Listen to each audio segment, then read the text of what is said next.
Buenas tardes, queridos amigos de la ciudad.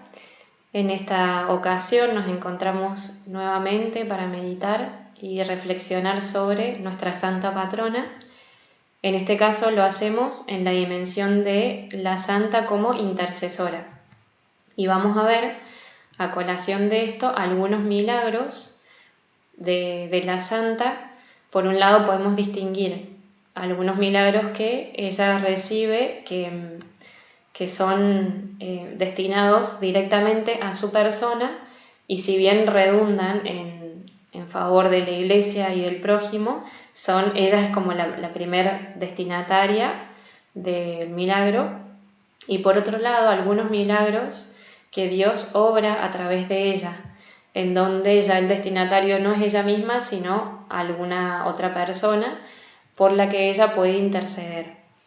En los dos casos tenemos que tener en cuenta que estos milagros son obrados por el mismo Dios, que se sirve de una naturaleza humana, una naturaleza que se presta a ser dócil a la divinidad, que se presta a ser instrumento de Dios y que en esta docilidad puede servir para ser canal de los milagros, pero que nunca la Santa tuvo un atisbo de soberbia o de enorgullecerse por estos prodigios que ella veía, sino que al contrario, siempre fue muy consciente de lo insignificante que era ella, de la pequeñez de la humanidad y de lo nada, como así se describía ella a sí misma, lo nada que era. Entonces, en este sentido, admirar también de esta santa, que si bien recibió e hizo grandes prodigios, nunca apareció ella en primer plano, sino que siempre estuvo Dios como autor verdadero al frente, ¿no? Nos cuenta Raimundo de Capua, el beato Raimundo, que fue el confesor, que escribió una biografía sobre la santa. Nos cuenta en su libro, en la primera parte, en el capítulo 8, dice que Jesús le había estado enseñando a Catalina cómo distinguir la presencia o una visión que viniera de él, de Dios mismo, de alguna visión que viniera del demonio, porque la santa estaba teniendo muchas tentaciones y a veces no tenía tan clara esta distinción. Entonces él le enseña a Catalina que las visiones de Dios hacen al alma que la recibe humilde, porque le hacen entender lo indigna que es de esas visiones, contrario a lo que le generaba en el alma, en el corazón, la visión del demonio. Y a raíz de esto, Raimundo dice de la santa: sus visiones celestiales y sus comunicaciones con nuestro Señor se multiplicaron en forma tal que la más animada conversación entre dos amigos entrañables no bastaría para dar una idea del intercambio de pensamientos entre Catalina y su divino esposo. Sus oraciones, meditaciones y su lectura espiritual, sus vigilias y su corto reposo, todos estos actos estaban bendecidos por la divina presencia. Estas relaciones sobrenaturales son la causa y origen de su abstinencia, de su admirable doctrina y de los milagros obrados por su intercesión. Vemos entonces en esto el origen de la santidad de Catalina, el origen de cómo todo lo que ella obraba tenía la bendición de la presencia de Dios, aún las cosas más humanas, naturalmente hablando, como habrá sido el descanso, como lo dice acá Raimundo. Entonces, en este sentido, valorar también esta enseñanza que nos puede servir en lo personal, de cómo tenerlo a Dios presente de modo permanente en lo cotidiano, y cómo Él bendice con su presencia todo nuestro actuar. Bueno, entonces, en este sentido, vamos a contar 3 milagros. Por un lado, es muy difícil elegir poquitas cosas para contar. Raimundo, cuando en varias partes de este libro de la biografía, dice que si él tuviera que escribir todo, no le alcanzarían un montón de volúmenes para seguir escribiendo. Entonces también él va resumiendo o cuenta solamente algunos, selecciona. Y claro, cuando uno se quiere poner a contar prodigios de Catalina, que todos son admirables, lo difícil es eso, es quedarnos solamente con algunos y no querer contarlo todo porque tampoco nos alcanzaría el tiempo. Así que bueno, tuvimos que elegir solamente algunos, que un poco los dos primeros nos hablan de estos prodigios de Dios sobre ella, que nos hacen ver lo grande también del corazón de la santa, y después uno que habla un poco más de ella como intercesora. Por un lado, entonces, si alguno quiere seguir profundizando un poco más, esto que vamos a ver es solamente un resumen, pero pueden ir a la biografía de Raimundo. En la primera parte, en el capítulo 11, nos habla el Beato sobre el desposorio místico de la santa, y presentamos entonces como un primer gran milagro. Cuenta el Beato Raimundo que el contexto en el que se da este milagro es la época de carnaval, época en la que estaban por empezar la Cuaresma. Entonces la gente, como anticipo, digamos, como previa a este tiempo de penitencia, tenía estas fiestas del carnaval en donde se daban obviamente excesos en todo sentido, como para entrar ya en clima de penitencia. Entonces, bueno, Catalina en este contexto, lejos de seguir la mentalidad del mundo, se encierra en su celda y mediante el ayuno y la oración se dedica a la contemplación del Señor. Entonces, en una visión se le aparece nuestro Señor y le dice: porque has renunciado al mundo y me tienes a mí como el único deseo de tu corazón, tengo la intención de que se celebren los esponsales que te han de unir más y más a mi corazón. Voy, de acuerdo con mi promesa, a desposarme contigo en la fe. La Santa Virgen apareció y San Juan Evangelista, el apóstol San Pablo, Santo Domingo de Guzmán y el santo profeta David. La Virgen María tomó con su santa mano la mano derecha de Catalina y se la presentó a su divino Hijo, pidiéndole que se dignase desposarse con ella en la fe. El Salvador consintió con gran amor y le ofreció un anillo de oro adornado con 4 piedras preciosas, y en cuyo centro brillaba un magnífico diamante.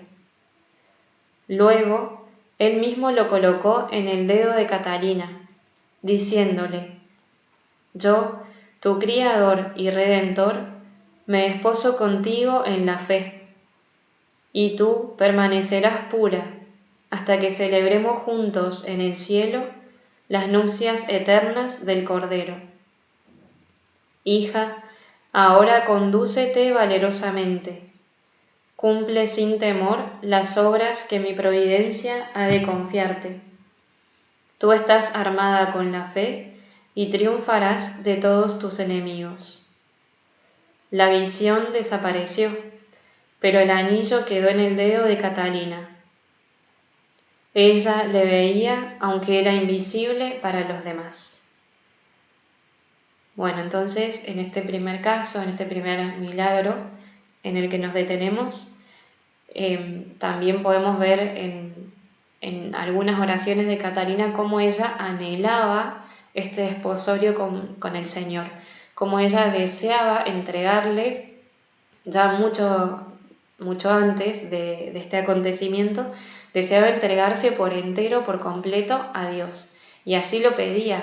Incluso a la Virgen le dedica algunas oraciones en donde ella le pide, por favor, que ella sea intercesora para Catalina, pidiéndole a Jesús que pueda ser el esposo de su alma, que ella pueda ser la esposa en la fe de él. Y es muy bonito también ver cómo el Señor, ante tanto anhelo del corazón de la santa ante tanta devoción y tanto amor, viendo cómo le pedía este prodigio, cómo se conmueve también él como creador, como padre, y cede ante este pedido. Por supuesto que la va preparando para llegar a este acontecimiento, y la santa también va haciendo todo un proceso y un camino de entrega y de mayor profundidad en esta intimidad con el Señor, hasta que se da el momento del desposorio místico. Y vemos también cómo en este desposorio Él le da las fuerzas que ella iba a necesitar para poder vivir después el camino de la santidad, diciéndole que iba a permanecer pura para siempre, que se anime valerosamente a cumplir la voluntad de Él, que todas las obras que Él en la providencia le iba a ir pidiendo, ella iba a tener la armadura de la fe, que iba a triunfar de todos sus enemigos, todas esas cosas que Él le dice para que ella tenga fuerza también y la certeza de que le iba a venir la fortaleza que necesitaba para poder transitar en este camino. Entonces vemos también cómo en este milagro, cómo la unión entre ellos había alcanzado esta intimidad tan profunda y tan grande del desposorio místico. Realmente en este acontecimiento se hicieron esposos en la fe. Es muy bonito también cómo él le dice que la desposa en la fe, a ver si encuentro la frase, y tú permanecerás pura hasta que celebremos juntos en el cielo las nupcias eternas del Cordero. Como también le alimenta aún más ese anhelo de unirse a Él para toda la eternidad, haciéndole pensar y esperar ese momento de la unión de las nupcias eternas ya en el cielo para siempre, en toda la eternidad. Bueno, y otro de los milagros también seleccionados para esta ocasión, también que muestra un gran prodigio de el Señor sobre ella, es el llamado intercambio de corazones. Lo mismo, si lo quieren buscar en la biografía de Raimundo, está en la segunda parte, en el capítulo 5, y también vamos a leer como un resumen. Nos dice el Beato: un día, en el fervor de su oración, dijo con el profeta: crea en mí, Señor, un corazón nuevo. Y rogó a Dios que tuviese a bien sacarle el corazón y la voluntad. Parece ser que entonces su divino esposo se le presentó, abrió el costado izquierdo de la santa, tomó su corazón y se lo arrancó. A partir de ese momento dejó de sentirlo en el pecho. Esta visión fue extraordinaria y tan de acuerdo con la realidad que, cuando habló de ella a su confesor, le aseguró que no tenía corazón. El confesor se echó a reír y la reprendió por hacer una afirmación de esta naturaleza. Pero ella insistió en lo que acababa de decir. Realmente, padre, afirmó, a juzgar por lo que siento dentro de mí misma, me parece que no tengo corazón. El Señor se me apareció, abrió mi costado izquierdo, me sacó el corazón y se lo llevó. Algunos días más tarde se encontraba Catalina en la capilla de la iglesia de los frailes predicadores, cuando repentinamente se vio envuelta en una luz que venía del cielo, y el Salvador se le apareció, teniendo en sus sagradas manos un corazón intensamente rojo, del que brotaba un fuego radiante. Hondamente impresionada por esta visión, se prosternó en el suelo. Entonces nuestro Señor se acercó, le abrió el costado izquierdo y le colocó el corazón que llevaba en la mano, diciéndole: hija, el otro día me llevé tu corazón, hoy te entrego el mío, y de aquí en adelante lo tendrás para siempre. Dichas estas palabras, le cerró el pecho, pero, como prueba del milagro, Dejó en aquel lugar una cicatriz que sus compañeras me aseguraron más de una vez haber visto. Qué impresionante también, ¿no? Como, bueno, hasta el confesor se empieza a reír cuando ella le cuenta esto y se ríe porque no lo puede creer y porque obviamente piensa que estará hablando así como de una forma metafórica, de una forma un poco mística, y no, era real. Si ella decía esto, que sentía que no lo tenía el corazón, y que incluso dice el confesor que algunos días después es que se le aparece el Señor para entregarle su corazón. No dice cuántos días, pero nos podemos imaginar lo que habrá sido en esos días para ella esta sensación de no tener el corazón y tal vez de tocarse y realmente no sentirlo. Muy bueno pensar también cómo San Pablo nos exhorta, nos invita a que tengamos los mismos sentimientos que Cristo y que, bueno, la santa no solamente tuvo los mismos sentimientos, sino que tuvo hasta el mismo corazón directamente. No le alcanzaba con ir tras de él en el camino y sentir lo mismo que él, sino directamente tener el mismo corazón de él, haber intercambiado estos corazones. Qué fuerte que habrá sido también para ella ver todo y sentir todo con el corazón del Señor, realmente con el corazón de Jesús en ella misma, ¿no? También cuenta Raimundo ahí que ella, claro, después de eso, muchas veces le dice, es que usted no se imagina lo que es para mí verlo todo con este corazón, cómo puede amar al prójimo ahora, si bien antes ya lo amaba mucho, y tenía gran celo por la salvación de las almas, ahora todo eso acentuado muchísimo más y elevado muchísimo más todavía por este corazón de Cristo que estaba en su interior. Bueno, y un último milagro, a modo de ejemplo, que este sí ya nos muestra un poco más la intercesión de ella respecto de otros, y también cómo ella, poniendo su naturaleza y su devoción al servicio de los demás, logra grandes milagros. También de estos hay muchísimos, muchos son en torno a la salud de algún enfermo, incluso algunos que parecía que estaban a punto de morir o que ya estaban en el límite y que los hace seguir viviendo. Pero bueno, nos vamos a detener en uno que habla de algo más profundo todavía, que es la conversión de un alma, que también historias de estas hay un montón, pero bueno, nos detenemos en una como para fijarnos un poco más en concreto. También para aquel que quiera profundizar, del libro de Raimundo, en la segunda parte, el capítulo 6, tenemos este milagro en concreto. Había un enfermo que estaba a punto de morir, se llamaba Andrés, era un hombre relativamente joven, que tenía una esposa y tenía hijos, que tenía un buen pasar económico, pero que no creía y que se había enfermado gravemente y estaba a punto de morir, y él había hecho grandes blasfemias en contra de Dios y era de estos enfermos que había ido en contra hasta del Espíritu Santo, de no querer recibir la gracia, de estar muy negado a la misericordia de Dios. No tenía ninguna esperanza en poder salvarse, entonces ya estaba en un estado extremo de desesperanza, ¿no? De desesperación. Y no había modo, fueron un montón de sacerdotes a verlo, la esposa le pedía por favor y él no cedía. Entonces le cuentan a Catalina para que por favor rezara por este enfermo.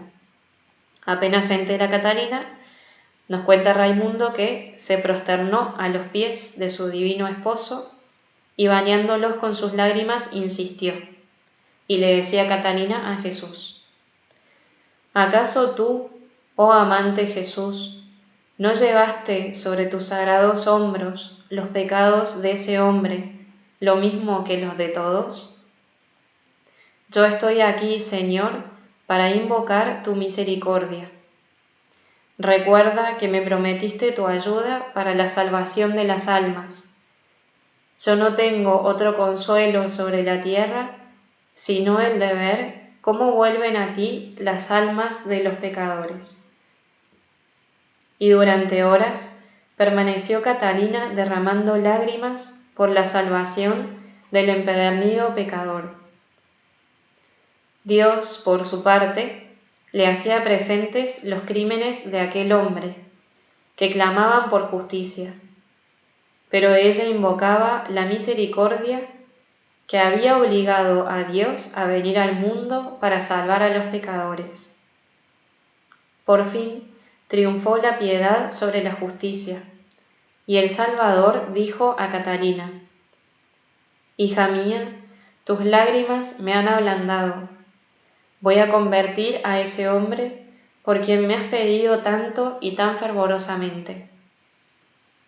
En el mismo instante, el Señor se apareció a Andrés, que ya estaba próximo a morir. «Amigo», le dijo, «¿por qué no confiesas los pecados que has cometido contra mí? Confiésalos, que yo estoy dispuesto a perdonarte».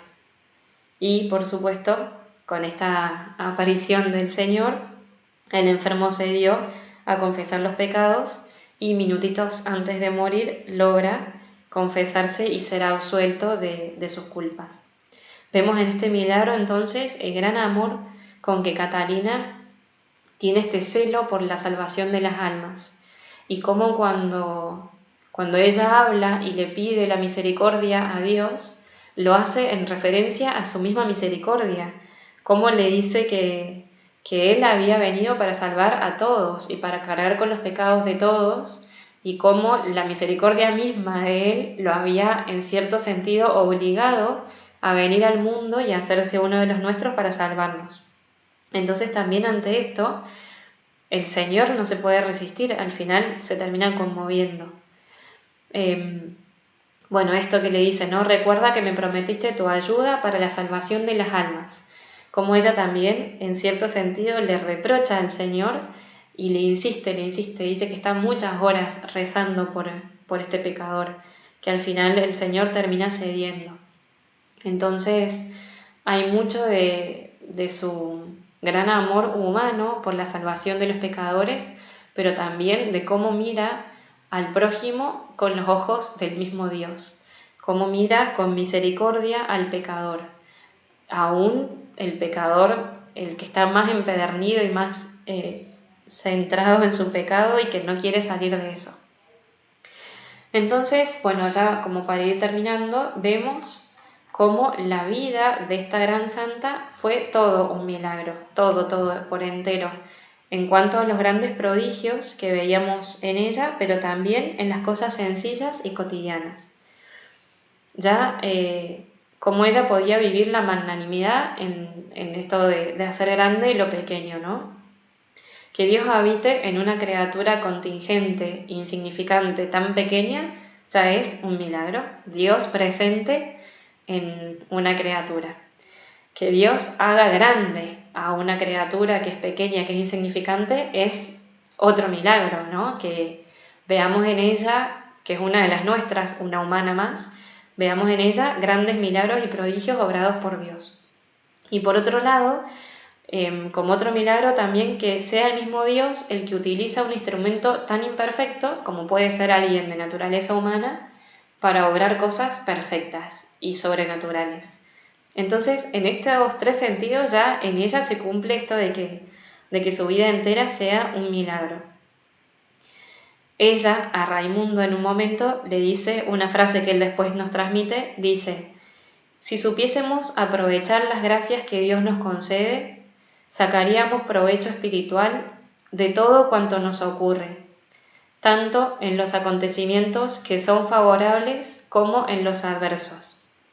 Bueno, en este sentido, cómo todavía nos podemos servir de ella y podemos aprender de ella, en este sentido, ¿no? En poder aprovechar todos esos acontecimientos que nos ocurren y todas las gracias que Dios nos concede para nuestro provecho espiritual y para provecho espiritual de nuestros hermanos. Por eso nos conviene también tenerla como intercesora. Claro, ¿cómo no la va a escuchar el Señor? ¿cómo no va a compadecerse de la súplica de esta santa que vimos cómo en vida terrenal logró conmoverle el corazón a Jesús, tanto para bien de ella como para bien de los demás? Imaginémonos en el cielo, en la eternidad, cómo esta esposa del Señor logra o logrará convencerlo y sacar de él todas las gracias que sean buenas y provechosas para quienes le pedimos de su intercesión. También, como ella fue intercesora en su tiempo humano, terrenal, fue intercesora a nivel eclesial respecto del Papa cuando intentaba que él volviera a su sede. Fue intercesora en el sentido político también cuando intercedía por la unidad de Italia, incluso cuando tenía diálogos o escribía cartas a algunos agentes políticos también como para poder colaborar. Cuánto más querrá seguir intercediendo ella por la salvación de las almas, sobre todo estando en la vida eterna. También uno a veces ante santos tan grandes, tan prodigiosos, o ver la obra tan grande de Dios, a veces nos pueden hacer como a San Pedro, cuando nos cuenta Lucas en el relato de la pesca milagrosa, que después de ver ese milagro se arrodilla al frente del Señor y le pide que se aparte de él porque es un pobre pecador. Bueno, nos puede pasar un poco lo mismo, ¿no? Este temor de acercarnos a algo tan grande, tan sobrenatural o tan sublime, porque somos miserables, realmente somos miserables. Pero bueno, es que también la cosa no se trata, no pasa por merecernos estas gracias, estos prodigios, o merecernos la misma intercesión de la Santa, sino que pasa todo por la misericordia de Dios. Nunca, aunque intentemos por todos los medios alcanzar con nuestras fuerzas humanas, merecer una gracia divina, nunca lo vamos a poder conseguir. Pero bueno, se trata más bien de dejar que el Señor llene nuestro corazón, de dejar que Él habite en nuestra celda interior, de que Él entre, y si entra, que no sea un invitado más, que no sea otro como muchos que puede haber en el corazón, sino que tenga el lugar central. Él cuando entra, entra para hacerse dueño y Señor, para hacerse Rey de nuestro corazón. Entonces, en este sentido, dejarle al Señor reinar en nuestra vida y dejarnos también utilizar como instrumento en su voluntad, ser dóciles también a su santa voluntad, que siempre es buena para nosotros y para los demás, aunque parezca a veces muy difícil. Entonces pidámosle a esta santa que le hable a Dios de nosotros, pidámosle que siga intercediendo por nosotros. Esto es lo que hace un intercesor. Frente a alguien habla de otra persona que necesita o que tiene un problema. Bueno, ella frente a Dios le puede hablar de los que estamos acá abajo necesitando tantas cosas. Pidámosle por cada una de las mujeres de nuestra ciudad miliciana. Pidámosle también por el cese de esta pandemia, ella que supo de las pestes también por su época. Pidámosle también por aquellos familiares y amigos, sobre todo, que estén más alejados de la fe, porque también ella supo de estas almas que eran difíciles de conquistar para Dios, y siendo dócil a la voluntad de Él, también pudo obrar en ellas muchas conversiones. Bueno, aprovechemos este gran prodigio que tenemos como santa patrona, aprovechemos a ella, que es una gracia para nosotros que el Señor nos da, y que no caiga en saco roto, que no sea en vano lo que tenemos como regalo en nuestra ciudad miliciana con la presencia de ella. A tus órdenes.